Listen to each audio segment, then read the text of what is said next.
इन्न फिल जसदि मुदग़तुन इज़ा सलुहत सलुहल जसदु कुल्लुहु व इज़ा फसदत फसदल जसदु कुल्लुहु अला वहियल क़ल्ब। हुज़ूर पाक सल्लल्लाहु तआला अलैहि वसल्लम का फरमान आलीशान है कि आगाह हो जाओ, जिस्म के अंदर गोश्त का एक ऐसा टुकड़ा है, सबके जिस्म के अंदर गोश्त का एक ऐसा टुकड़ा है कि अगर वो सही हो गया तो पूरा जिस्म सही है, और अगर वो बिगड़ गया तो पूरा जिस्म बिगड़ जाएगा। वो क्या है? अला वहियल क़ल्ब। मेरे आका फरमाते हैं आगाह हो जाओ, वो दिल है, वो दिल है। दिल अगर सही रहा तो पूरा जिस्म सही रहेगा। साइंटिफिक तरीके से भी देखा जाए, जिस्मानी या हयातियात बायोलॉजी के एतबार से देखा जाए तो भी जिस्म के अंदर दिल का बड़ा मकाम है। रूहानी एतबार से भी, इस्लामी नजरिए के एतबार से भी दिल का बड़ा मकाम है। उसको रईसुल आज़ा कहा गया है। सारे आज़ा का, हमारे सारे बॉडी के पार्ट्स का बादशाह है। उसके सही होने को मेरे आका सल्लल्लाहु तआला अलैहि वसल्लम ने इसीलिए फरमाया कि अगर वो सही हो गया तो पूरा जिस्म सही है। तुम्हारी आंखें सही काम कर रही होंगी, तुम्हारे हाथ और पैर सही काम कर रहे होंगे, तुम्हारी जुबान सही बोल रही होगी, ज़हन और दिमाग सही काम कर रहा होगा। लेकिन दिल अगर बिगड़ गया है, इसके अंदर दूसरी चीजें भर गई हैं, तो फिर हर चीज फसादी हो जाएगी। उसकी आंखों से भी, उसके हाथों पैरों से भी, उसकी जुबान से भी बुराइयां ही सादिर होने लग जाएंगी। तो इसीलिए औलिया इकराम के मदरसे में खास तौर पर दिल की सफाई पर तवज्जो दी जाती थी, जिसको तज़किये क़ल्ब कहा जाता है, तस्फिये क़ल्ब कहा जाता है। सफाई, दिल की सफाई और दिल की पाकीज़गी, ये बहुत जरूरी चीज है। इसके बगैर आदमी के अंदर कोई चीज ठहरती नहीं। और दिल का मामला ऐसा है कि पल में तोला पल में माशा, कभी इधर का होता है कभी उधर का होता है। अभी कुछ और सोच रहा है, थोड़ी देर के बाद कुछ और दिल में आ रहा होता है। कल्ब कहते हैं पलटने की चीज को। अरबी में जो पत्ता हवा में गिरा हुआ होता है, सूखा पत्ता, और देखिए हवा में वो कितने बार इधर से उधर होता रहता है। तो इसी तरह से दिल को भी कहा गया है कि ये हवाओं की तरह, पत्ता जिस तरह से उलट पलट होता रहता है, दिल का भी मामला वही है। और दूसरी एक हदीस है, अल्लाह के रसूल सल्लल्लाहु अलैहि वसल्लम इरशाद फरमाते हैं, तुम क्या समझते हो कि दिल तुम्हारे कंट्रोल में, तुम्हारे काबू में? इन्नल क़ल्ब बैन इस्बाइर रहमान, बेशक दिल अल्लाह की दो उंगुश्ते कुदरत के बीच में है, जिस तरफ चाहे रब ताला उसे घुमा दे। इसीलिए रसूल करीम सल्लल्लाहु तआला अलैहि वसल्लम जब नमाजों में दुआ करते थे तो एक दुआ हुजूर से ये भी साबित है, हमेशा मेरे आका ये दुआ करते थे, या मुक़ल्लिबल क़ुलूबि सब्बित क़ल्बी अला दीनिक, ऐ दिलों को फेरने वाले खुदा, मेरे दिल को अपने दीन पर कायम रख। ये दुआ आप भी किया करें कि रसूल करीम सल्लल्लाहु तआला अलैहि वसल्लम ने हमें तालीम दी है इस चीज की कि दिलों को फेरने वाले खुदा, आज तो दिल तेरा, आज तेरी तरफ से दिया हुआ ये दिल इस्लाम पर है, ईमान पर है। क्या पता कल का आने वाला दिन इस दिल को किस तरफ फेर दे। आने वाले हादसात दिल के अंदर क्या चीजें फैला दें, क्या चीजें डाल दें। अच्छे अच्छे लोगों को बिगड़ते हुए देखा है। इसीलिए हमेशा इस बात की तरफ रहें कि अल्लाह तबारक व तआला हमारे दिल को अपनी दीन पर और अपनी इबादत पर कायम रखे। दूसरी चीज, ये कल्ब के मुतालिक कुरान ने क्या कहा? अल्लज़ीना आमनू व तत्मइन्नु क़ुलूबुहुम बिज़िक्रिल्लाह। हाँ, ये दिल का इत्मीनान कहां से है? आज पता है आपको, पूरे वर्ल्ड में, दुनिया में सबसे ज्यादा कॉमन चीज जो बीमारी है लोगों को, वो दिल की बेचैनी, दिल की घबराहट। अब उसको बायोलॉजी के एतबार से ब्लड प्रेशर कहा जाए, बीपी कहा जाए कि खून का दौरान इसमें प्रेशर ज्यादा हो जाता है। ये सारा का सारा मामला दिल से ही तो है। उसको साइंसी नजरिए से देखने वाले लोग अलग अलग तरीके से समझते हैं कि दिल के अंदर चिकनाहट ज्यादा आ गई, खून में मोटापा आ गया है, ब्लड जो है वो थोड़ा सा थिक हो गया है, जिसकी वजह से दौरान खून कम हो गया और प्रेशर बढ़ता गया और बीपी आ गया, अटैक आ गया है, फला फला चीजें। इसको बायोलॉजी के एतबार से देखने वाले, लेकिन सूफिया इकराम फरमाते हैं जब जब गुनाह ज्यादा होते हैं दिल के ऊपर दौरा बढ़ जाता है, दिल की बेचैनी और घबराहट बढ़ जाती है। जब कभी दिल के अंदर बेचैनी और घबराहट हो तो सूफिया इकराम फरमाते हैं सबसे पहले तौबा करो, तौबा करो, अल्लाह करीम की बारगाह में अपने आंसू बहाओ, देखना दिल तुम्हारा हल्का हो जाएगा। और कुरान क्या कहता है? कुरान ये कहता है जो ईमान वाले लोग हैं उनके दिलों का इत्मीनान अल्लाह के जिक्र से होता है।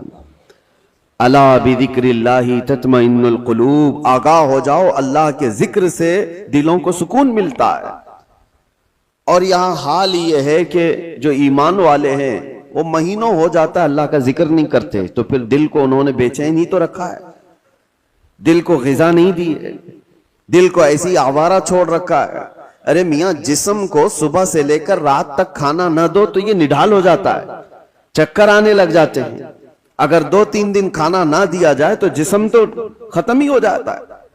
तो जब जिस्म कमजोर होता है बगैर ग़िज़ा के, तो दिल भी कमजोर होता है बगैर ग़िज़ा के। और दिल की ग़िज़ा है अल्लाह का जिक्र। अल्लाह का जिक्र जब जब हो तो ये दिल को पावरफुल बनाता है, दिल के अंदर मजबूती आती है। 2 चीजें खास कर लें अपनी जिंदगी में, एक इस्तिग़फ़ार कसरत से, अस्तग़फ़िरुल्लाह रब्बी मिन कुल्ली ज़ंबि व अतूबु इलैह, बैठते उठते जिस वक्त भी हो इस्तिग़फ़ार कसरत से करो कि तौबा करना है। न जाने हमारी आंखें अभी क्या करके आई हैं, पता नहीं हमारे हाथों ने क्या कर दिया, हमारी जुबान ने क्या किया। दिन भर की खताएं ये बढ़ती बढ़ती चली जाती हैं। और एक हदीस ये भी है कि जब इंसान पैदा होता है ना तो उसका दिल बिल्कुल साफ शफाफ आईने की तरह होता है, साफ शफाफ होता है आईने की तरह। जब वो गुनाह करता है तो एक काला धब्बा उसके दिल पर लगा दिया जाता है, एक धब्बा। फिर दूसरा गुनाह करता है, दूसरा धब्बा, तीसरा गुनाह करता है, तीसरा धब्बा।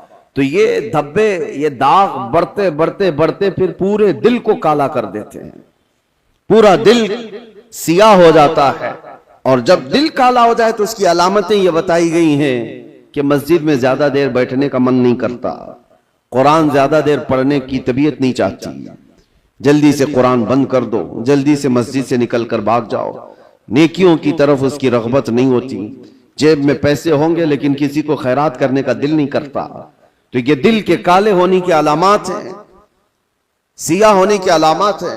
ये एक्सरा मशीन से और सोनोग्राफी से मालूम होने वाली चीजें नहीं है। ये अल्लाह के नबी सल्लल्लाहु तआला अलैहि वसल्लम ने बयान फरमाया। अब उसके इलाज की तरफ हमें तवज्जो देनी है। आज दुनिया ने हमारे दिलों को अपने रंगीन गुनाहों से सियाह कर ही दिया है।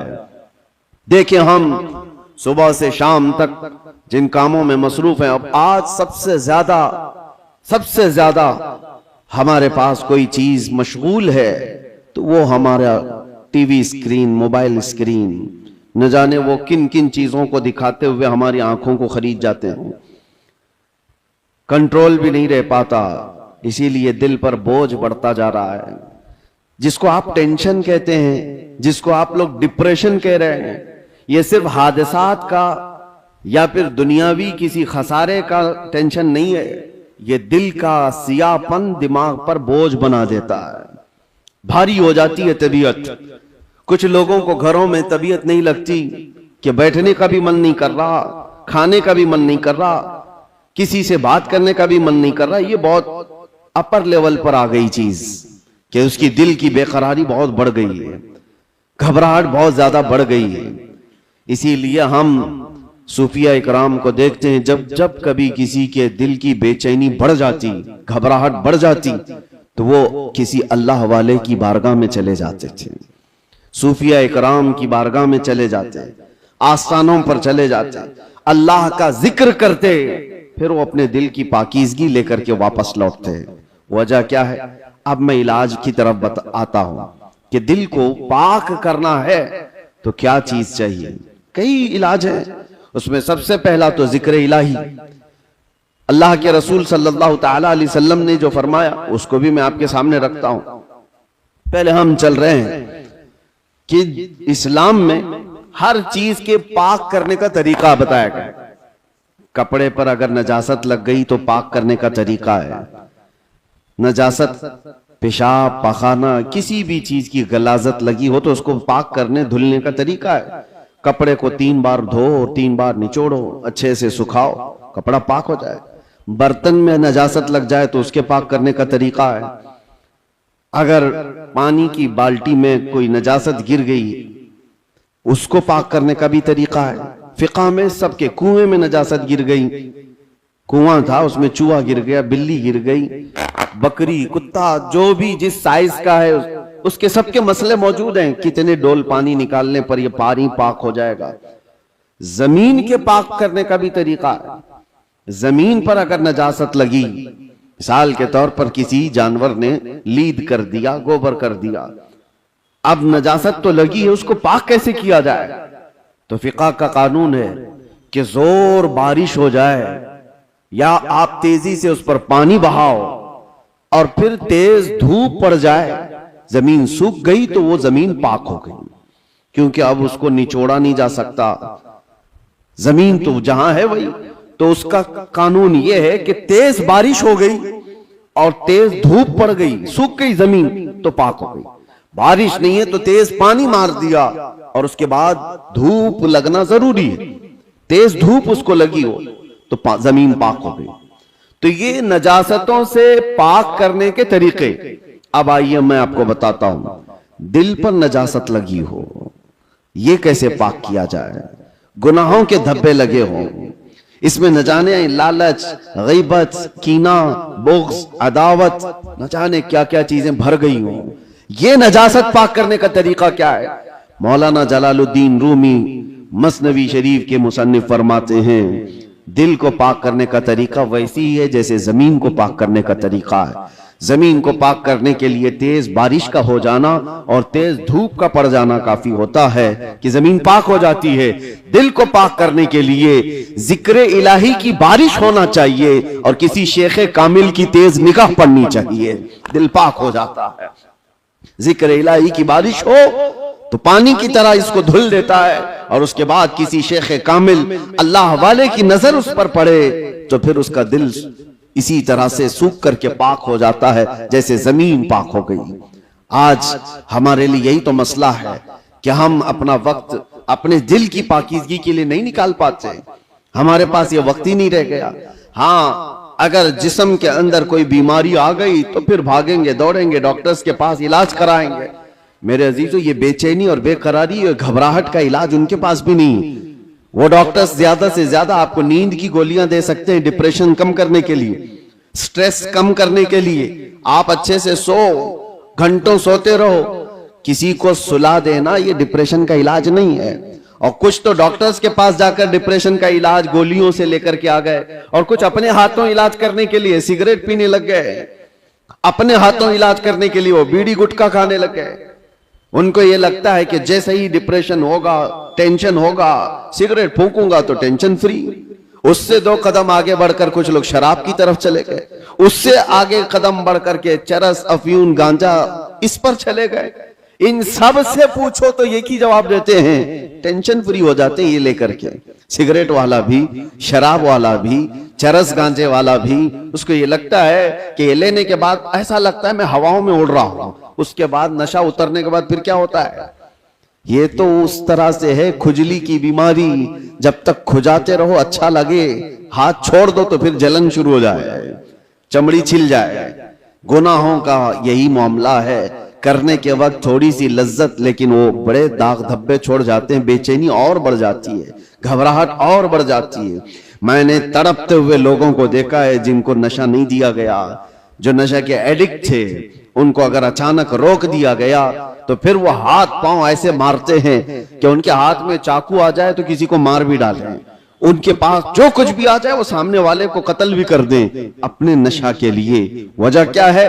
दिल को इतना बेचैन और बेकरार कर दिया उन्होंने दुनियावी ये गलाजतों से इलाज करने के चक्कर में कि वो दिल की बेचैनी हाई लेवल पर बढ़ गई।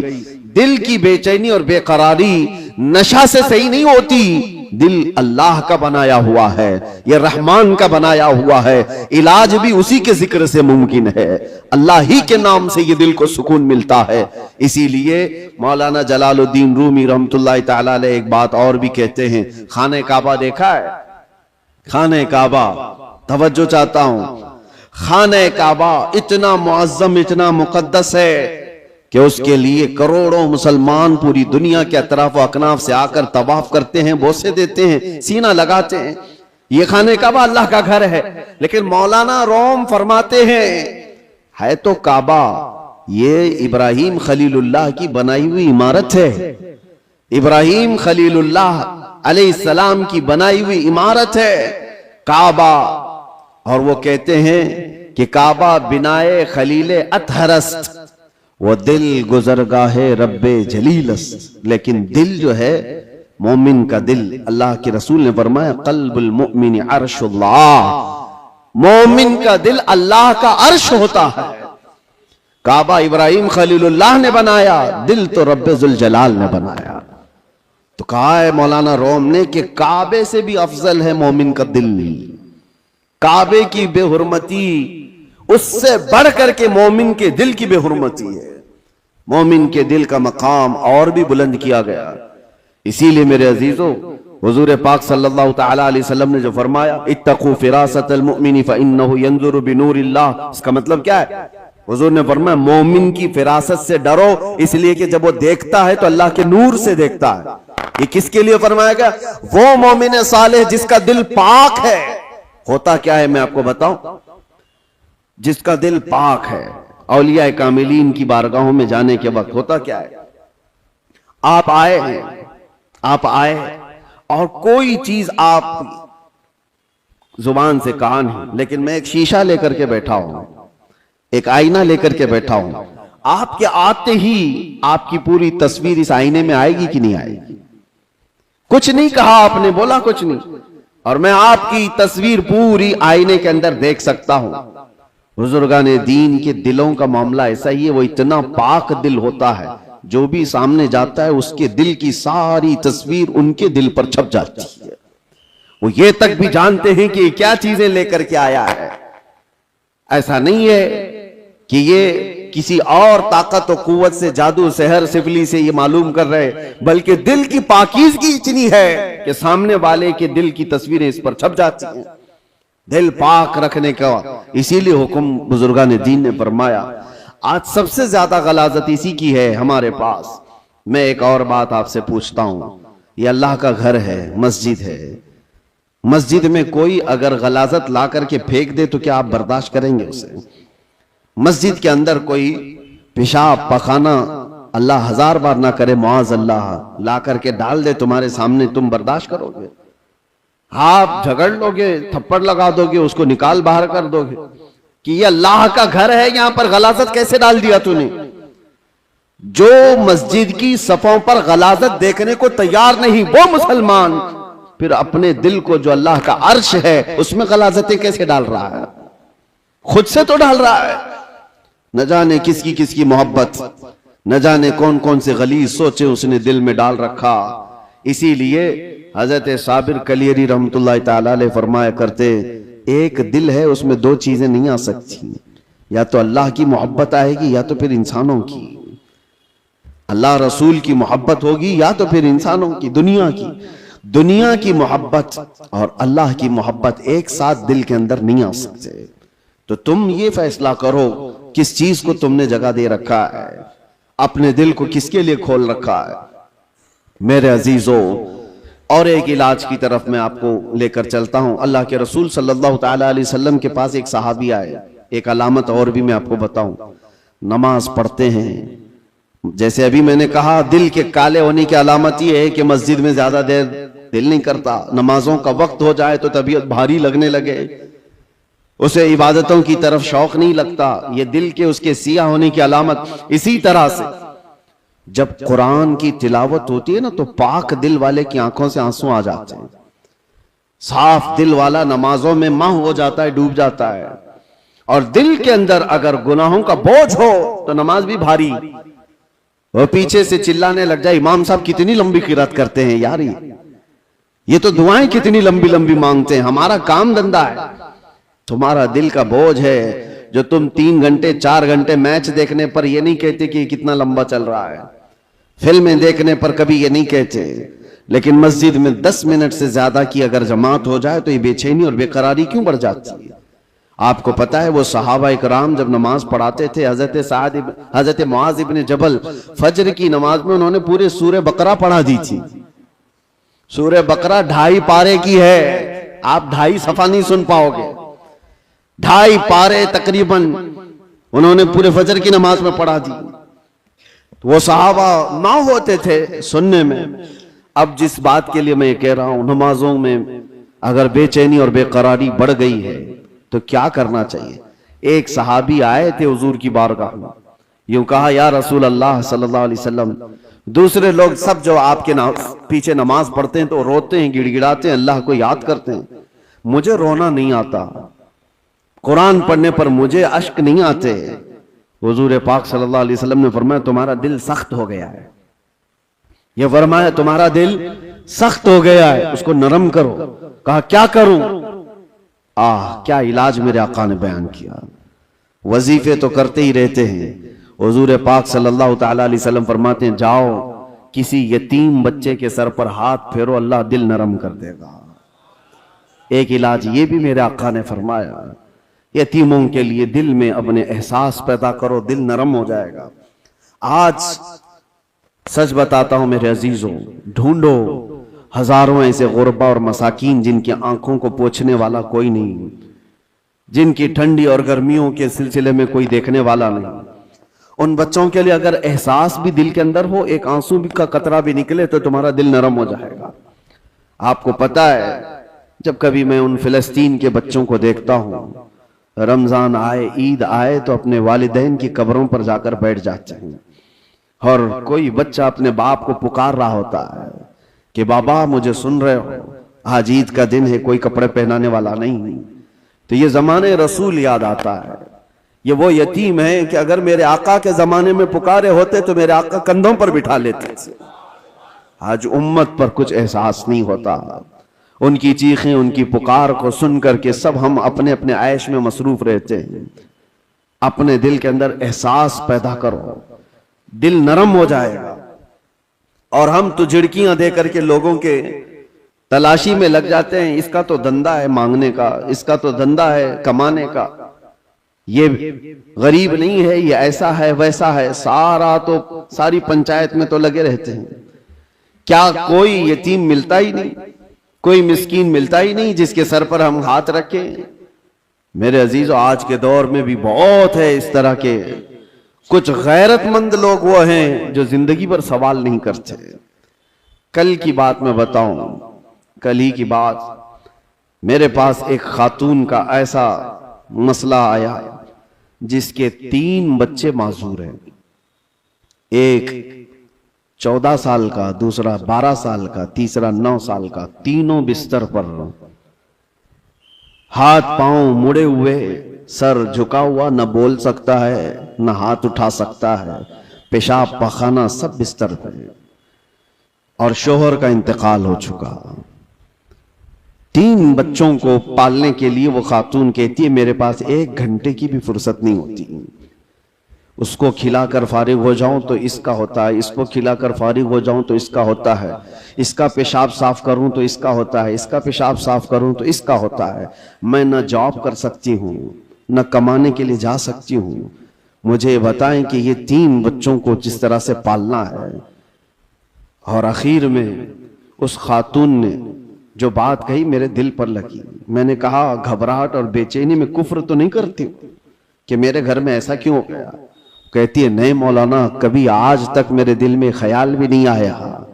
मैं तो शुक्र करती हूं कि अल्लाह तबारक व तआला न होने से कुछ दिया तो है और मुझे इसी खिदमत के लिए दुनिया में पैदा किया गया होगा, मैं ये सोचती हूं। और आज इन बच्चों का चलना फिरना मैं नहीं देख सकती, आखिरत में अल्लाह इसका अजर तो देगा। कहा ये सालिहीन लोग हैं, इन लोगों की मदद कोई करने को आगे इसीलिए नहीं बढ़ता कि वो गैरतमंद लोग हैं, किसी से पूछते नहीं है, मांगते नहीं है। लेकिन आस पड़ोस में लोगों को एहसास तो होता है कि ऐसे घर मौजूद हैं कि उन तक हम क्यों नहीं पहुंचते। ये दिलों की सख्तियां हैं मेरे अजीजों। दिल जब सख्त हो जाता है तो उसे आसपास का कुछ नजर नहीं आता। आप ढूंढो, ये शाबानुल मुअज्जम का महीना है, कसरत से इबादत की तरफ बढ़ाने वाला महीना है, रमजान के इंतजार वाला महीना है, और इसमें जो बीज बोगे तौबा इस्तिगफार के, वो रमजान में उसके फल देखने को मिलेंगे। अभी से इसकी तैयारियां करो कि दिल पाक हो जाए, दिल नरम हो जाए। जिक्र इलाही से अपने हर रात को सजाओ, हर रात को। और जिसका दिल बीमार हुआ, कुरान तो ये कहता है तुम कसत कुलूबुहुम मिन बअदि ज़ालिका फहिय कल हिजारति औ अशद्दु क़स्वा, कि बनी इस्राइल के बारे में कुरान में अल्लाह फरमाता है उनके दिल इतने सख्त हो गए जैसे पत्थरों की तरह, पत्थरों की तरह। इंसानों के दिल कभी कभार पत्थर से ज्यादा सख्त होते हैं। व इन्न मिनल हिजारति लमा यतफज्जरु मिनहुल अनहार व इन्न मिनहा लमा यशक्ककु फयखरुजु मिनहुल मा व इन्न मिनहा लमा यहबितु मिन खशियतिल्लाह। अल्लाह फरमाता है पत्थर तो ऐसे हैं कि कभी कभार उनमें से पानी तो निकल जाता है, पत्थर तो ऐसे हैं कि उनमें से नहरें निकलती हैं। आप नहीं देखते पहाड़ों से जो फॉल्स, जो आबशार गिरते हैं, ये क्या है? अल्लाह फरमाता है ये खौफे खुदा से पत्थर रोता है तो पानी निकलता है, ये पत्थरों का रोना है। व इन्न मिनहा लमा यहबितु मिन खशियतिल्लाह। अल्लाह फरमाता है कभी कभार ये चट्टानें खसक करके जो गिर जाती हैं, आप देखते हैं लैंडस्लाइडिंग कहा जाता है इसको, या फिर चट्टानें खसक करके गिर जाती हैं। कुरान तो कहता है ये खौफे खुदा से हिल जाते हैं पत्थर, तो पहाड़ों से गिर जाते हैं। और इंसान का दिल ऐसा है कि पत्थरों से ज्यादा सख्त हो जाता है, ना इसके आंसू आए, ना इसका जिस्म हरकत में आया। ये कुरान की बात कह रहा हूं। तो जब इतना सख्त हो जाता है दिल, तो ये भी कहा गया कि इंसान का हाई लेवल का जब सख्त दिल हो जाता है तो वह अपनी माँ और बेटी में और बीवी में फर्क करना भूल जाता है, वह आम औरत में, अपने रिश्तों में फर्क करना भूल जाता है। हलाल और हराम की तमीज उससे निकल जाती है और उसको नमाज और गैर नमाज के औकात में कोई फर्क नहीं लगता। यहां तक कि बढ़ते बढ़ते इस्लाम और कुफ्र के बीच की दीवार को भी वो खत्म कर जाता है। दिल की सख्ती आदमी को, वो दिलों की सख्तियां ही तो थी जो मक्का वाले अपनी पैदा हुई बच्चियों का गला मरोड़ कर जिंदा दफन कर देते थे। वो दिलों की सख्तियां ही तो थी कि वो अपनी माँ और बहनों को बाजारों में ला करके बेच देते थे। वो दिलों की सख्तियां ही तो थी कि काफिले के काफिले लूट करके उनको मार दिया करते थे। दिल जब सख्त होता है तो आदमी ये तमाम गुनाहों की तरफ जाता है। जितने भी क्राइम बढ़ते हैं, मैंने देखा है कुछ लोग क्रिमिनल वो इस तरह से सामने वाले को कत्ल कर देते, मर्डर कर देते, ये दिलों की सख्तियां हैं। और दिल नरम हो तो चूंटी को भी हाथ लगाने से डरते रहते हैं। आपके अंदर अगर दिल नरम है तो आप जानवर को भी मारने से कतराते हैं नहीं, और दिल सख्त हो जाए तो फिर उसके सामने कोई तमीज नहीं होती। इसलिए सबसे पहले दिल का इलाज करें। अपने दिलों का इलाज अल्लाह के जिक्र से है, कसरत से अल्लाह का जिक्र करें। या अल्लाह या रहमान या रहीम, दिल मारा कुन मुस्तकीम। हमारे बुजुर्गान दीन जब बैत करते थे तो सबसे पहले ये पढ़ाते थे, ऐ अल्लाह, ऐ रहमान, ऐ रहीम, दिल मारा कुन मुस्तकीम। मेरे दिल को, हमारे दिल को इस्तिकामत अता फरमा दे, हमारे दिल को सिराते मुस्तकीम अता कर दे, घबराहट और बेचैनी से आजाद करा दे। तो ये सबसे पहले बैत करने के वक्त भी पीर मुर्शिद पढ़ाते थे। इसीलिए कसरत से पढ़ो, या अल्लाह या रहमान या रहीम, या अल्लाह या रहमान या रहीम, दिल मारा कुन मुस्तकीम, बिहक़्क़ि इय्याका नअबुदु व इय्याका नस्तईन।